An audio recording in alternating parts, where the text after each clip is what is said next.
How to prepare for a workshop as an introvert, part 2. In part 1, we talked about mental preparation. Now, part 2, let's talk about physical preparation.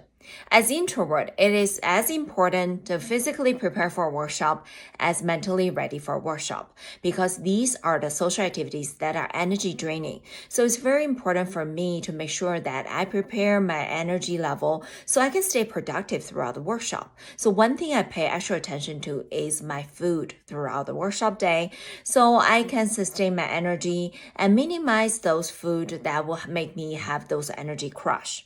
Another thing I pay attention to is sometimes these workshops happen in consecutive days. So I try to stay away from alcohol in the evening before so the next morning I can show up with clear head, I can stay productive and make sure the workshop finish with the desired outcome.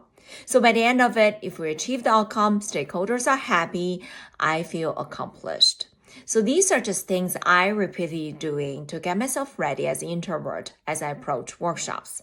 If you have any tips that you find helpful, I'd love to hear from you. Please leave me a comment below. If you like this type of tips, give me a like and forward to whoever else you think will be benefit from it. I'll see you next time.